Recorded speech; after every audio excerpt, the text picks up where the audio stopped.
الحمدللہ والصلاة والسلام علی رسول اللہ اما بعد۔ آج کا درس طہارت کے مسائل سے متعلق ہے۔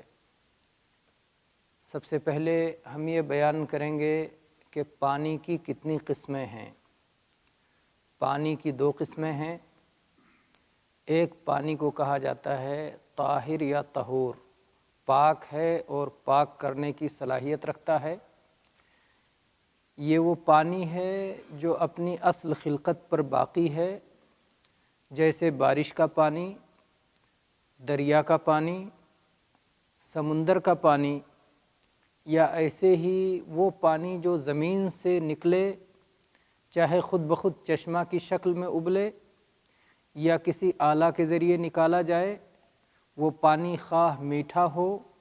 یا نمکین ہو یا ٹھنڈا ہو یا گرم ہو، یہ وہ پانی ہے جسے پاک پانی کہا جاتا ہے، طاہر یا طہور پانی کہا جاتا ہے، جس کے ذریعے پاکیزگی حاصل کرنا، وضو کرنا اور غسل کرنا درست اور جائز ہے۔ پانی کی دوسری قسم ہے نجس پانی، ناپاک پانی۔ یہ وہ پانی ہے جس کا رنگ یا جس کا مزہ یا جس کی بو نجاست کے مل جانے کی وجہ سے، پانی میں نجاست کے شامل ہو جانے اور نجاست کے گر جانے کی وجہ سے بدل چکا ہو، رنگ بدل جائے، مزہ بدل جائے، بو بدل جائے، پانی خواہ تھوڑا ہو یا زیادہ، ایسی صورت میں ایسے پانی سے پاکیزگی حاصل کرنا جائز اور درست نہیں ہے۔ طہارت کے چند مسائل ہم سرسری طور پر ذکر کرتے ہیں۔ پہلا مسئلہ تو یہ کہ جب کسی پانی کے نجس یا طاہر ہونے کے تعلق سے، پاک یا ناپاک ہونے کے تعلق سے شک ہو جائے تو اصل پر بنا کریں گے، یعنی اسے پاک مانیں گے۔ اصل ہے پاکی ہر چیز میں، یہاں تک کہ ناپاکی کا علم ہو جائے۔ دوسری چیز، اگر پاک اور ناپاک پانی مشتبہ ہو جائے، معلوم نہ ہو کہ کون سا پاک ہے اور کون سا ناپاک ہے، ایسی صورت میں جس پانی کے پاک ہونے کا غالب گمان ہوگا، زیادہ امید ہوگی، زیادہ توقع ہوگی کہ یہ پانی پاک ہے، اس سے وضو اور غسل کر لیا جائے گا۔ اگر ناپاک پانی کو اس طرح سے اس کا معالجہ کیا جائے کہ اس میں مزید پانی ڈالا جائے، یا ناپاک پانی کو نکال دیا جائے، یا خود بخود کافی دنوں کے بعد وہ پانی بدل کر کے صاف پانی کی طرح ہو جائے، تو اسے بھی پاک مانا جائے گا اور اس سے بھی وضو اور غسل کیا جا سکتا ہے۔ حدث اصغر اور حدث اکبر سے طہارت پانی کے ذریعے ہوگی، یعنی غسل پانی سے کیا جائے گا، وضو پانی سے کیا جائے گا،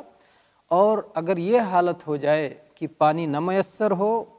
یا پانی کے استعمال کی طاقت نہ ہو، یا پانی کے استعمال سے کسی قسم کا اندیشہ ہو، بیمار ہو جانے کا خوف ہو، ایسی صورت میں تیمم کیا جائے گا۔ نجاستوں سے طہارت کا طریقہ یہ ہے کہ اگر بدن پہ نجاست لگی ہو، یا کپڑے پہ نجاست لگی ہو، یا کسی اور جگہ نجاست لگی ہو، تو پانی سے اسے صاف کریں گے، یا اور دوسری جو صاف کرنے والی چیزیں ہیں، خواہ وہ لکوڈ ہوں، بہنے والی شکل میں ہوں، یا جمی ہوئی چیزیں ہوں، جو اس گندگی کو ختم کر سکتی ہوں، دور کر سکتی ہوں، تو ان کے ذریعے سے اسے پاک و صاف کر دیا جائے گا۔ اور اگر کبھی ایسی صورتحال پیدا ہو جائے کہ کچھ کپڑے ناپاک یا حرام ہیں اور کچھ کپڑے ان کے ساتھ میں پاک اور حلال ہیں، اور مشتبہ ہے معاملہ، نہیں معلوم ہوتا کہ اس میں حلال کون ہے اور اس میں حرام کون ہے، اس میں پاک کون ہے اور اس میں ناپاک کون ہے، ایسی صورتحال میں اجتہاد کریں گے، اور جس کپڑے کی طہارت اور جس کپڑے کی حلت کے بارے میں زیادہ توقع ہوگی، زیادہ امید ہوگی، غالب گمان ہوگا، اسی کو پہن کر کے صلاۃ ادا کر لیں گے اور انشاءاللہ صلاۃ درست ہوگی۔ یہی معاملہ برتنوں کا ہے کہ جو بھی پاک برتن ہیں انہیں وضو یا غسل کے لیے استعمال کیا جا سکتا ہے، بشرطے کہ وہ کسی سے غصب کیا ہوا نہ ہو، چھینا ہوا نہ ہو، چوری کا نہ ہو، اس طرح سے حرام ذریعے سے نہ پہنچا ہو، بلکہ حلال ذریعے سے انسان اس کا مالک بنا ہو۔ ایسے ہی اگر سونے یا چاندی کا برتن ہے تو سونے اور چاندی کے برتن سے بھی وضو کرنا یا غسل کرنا ممنوع ہے، نہ اسے استعمال کیا جائے گا اور نہ اسے اپنے لیے جو ہے اپنے پاس وضو یا غسل میں یا اسی طرح سے کھانے پینے میں بھی اسے استعمال نہیں کیا جائے گا۔ اگر کسی نے وضو کر لیا چاندی کے برتن سے یا سونے کے برتن سے تو اس کا وضو درست ہو جائے گا، البتہ اس کے استعمال کی وجہ سے گنہگار ہوگا۔ اسی طرح سے کافروں کے برتنوں کا معاملہ ہے کہ ان کے کپڑے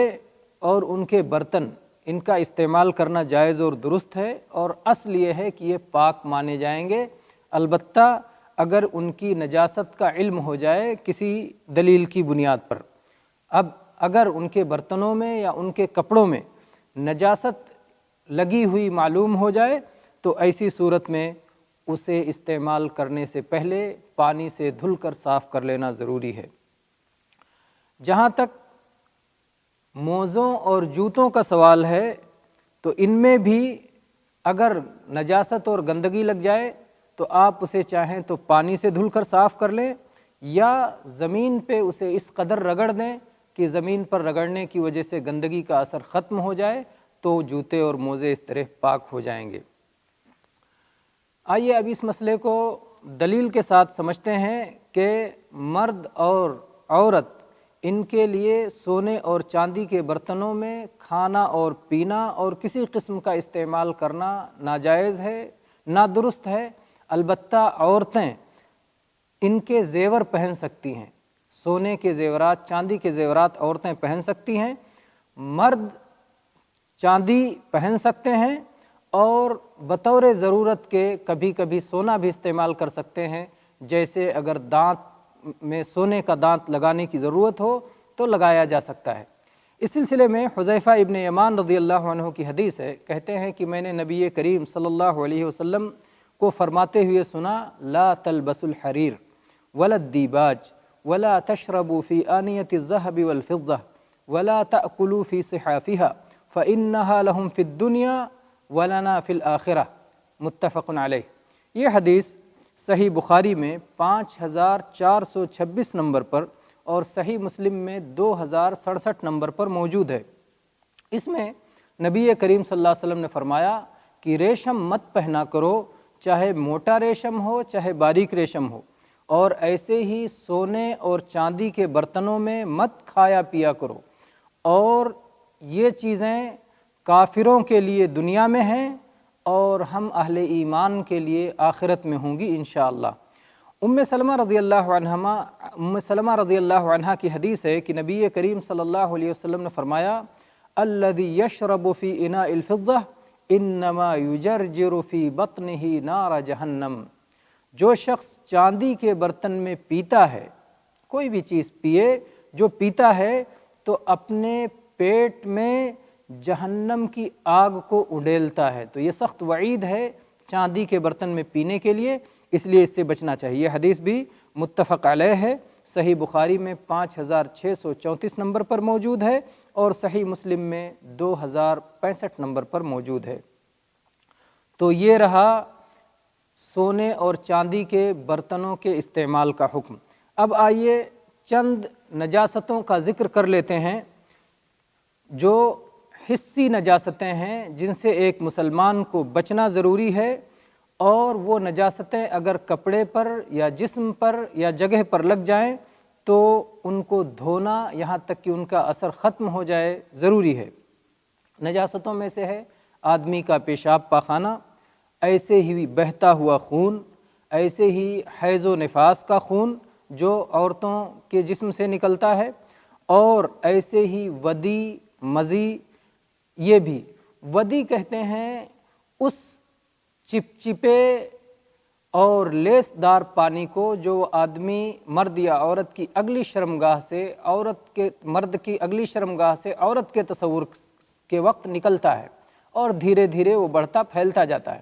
اور ایسے ہی عورت کو بھی مرد کا تصور کرنے سے نکل سکتا ہے۔ مزی جو ہے ودی، یہ رہی مزی، یہ بیان کیا گیا، یہ ہے مزی، اور ودی یہ ہے جو پیشاب کے بعد کبھی کبھی گاڑھا مادہ نکلتا ہے، اسے ودی کہتے ہیں۔ تو مزی وہ پانی ہے جو مرد یا عورت کی اگلی شرمگاہ سے چپچپا لیسدار نکلتا ہے اور وہ دھیرے دھیرے پھیلتا بڑھتا چلا جاتا ہے، اور منی وہ ہوتا ہے جو اچھل کر کے شہوت کے ساتھ نکلتا ہے۔ تو یہ ساری چیزیں ناپاک ہیں، منی ناپاک نہیں ہے، اس کا بیان آگے آئے گا، منی پاک ہے۔ اور ایسے ہی سارے مردار ناپاک ہیں، مردار جو اپنی موت آپ مر جائیں۔ البتہ مچھلی یا ٹڈی یہ مردار نہیں کہے جاتے، یہ ان کو ذبح کرنے کی ضرورت نہیں ہے اور یہ مردار کے حکم میں نہیں ہے۔ ایسے ہی سور کا گوشت اور وہ جانور جن کا گوشت کھانا حلال نہیں ہے، ان کا پیشاب پاخانہ یا گوبر لید یہ ساری چیزیں بھی ناپاک ہیں، جیسے گدھے اور خچر ان کا گوبر، ان کی لید، اور ایسے ہی کتے کا تھوک۔ ان کتے کا تھوک کا معاملہ یہ سخت قسم کا ناپاک ہے، اس لیے نبی کریم صلی اللہ علیہ وسلم نے یہ حکم دیا ہے کہ اسے 7 مرتبہ دھویا جائے، البتہ 1 مرتبہ اسے مٹی سے رگڑ کے دھویا جائے۔ 7 مرتبہ میں 1 مرتبہ مٹی سے رگڑ کے اور باقی مرتبہ پانی سے۔ اور اس سلسلے میں عبداللہ ابن عباس رضی اللہ عنہما کی حدیث ہے کہ نبی کریم صلی اللہ علیہ وسلم کا 2 قبروں کے پاس سے گزر ہوا، آپ نے فرمایا ان 2 قبر والوں کو عذاب ہو رہا ہے اور کسی بڑے معاملے میں عذاب نہیں ہو رہا ہے۔ ان میں سے ایک شخص پیشاب کے چھینٹوں سے نہیں بچتا تھا اور دوسرا شخص چغل خوری کیا کرتا تھا، آپس میں لڑائیاں کرایا کرتا تھا، ایک کی بات دوسرے کو لگائی بجھائی کیا کرتا تھا۔ اس کے بعد نبی کریم صلی اللہ علیہ وسلم نے کھجور کی ایک تازہ ٹہنی لی، اسے 2 حصوں میں چیرا اور ہر ان دونوں قبروں پر ایک حصہ نصب کر دیا۔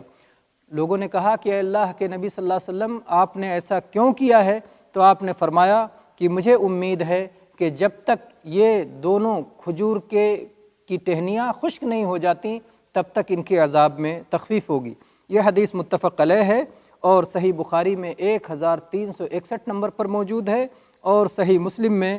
292 نمبر پر موجود ہے۔ کسی قبر پہ لکڑی کا نصب کرنا اور اس کی وجہ سے عذاب میں تخفیف ہونا، یہ نبی کریم صلی اللہ علیہ وسلم کی خصوصیات میں سے ہے، بعد میں کوئی شخص ایسی حرکت نہیں کر سکتا۔ ایک حدیث اور طہارت کے سلسلے میں کتے کے تھوک کے تعلق سے سن لیتے ہیں۔ ابو ہریرہ رضی اللہ عنہ سے روایت ہے کہ نبی کریم صلی اللہ علیہ وسلم نے فرمایا طہور اناء احدکم اذا ولغ فیہ الکلب ان یغسلہ 7 مرات اولاہن بالتراب۔ یہ متفق علیہ حدیث ہے، صحیح بخاری میں 172 نمبر پہ ہے اور صحیح مسلم میں 279 نمبر پہ ہے۔ نبی کریم صلی اللہ علیہ وسلم نے فرمایا کہ جب کسی برتن میں کتا منہ ڈال دے تو اسے 7 بار دھونا چاہیے،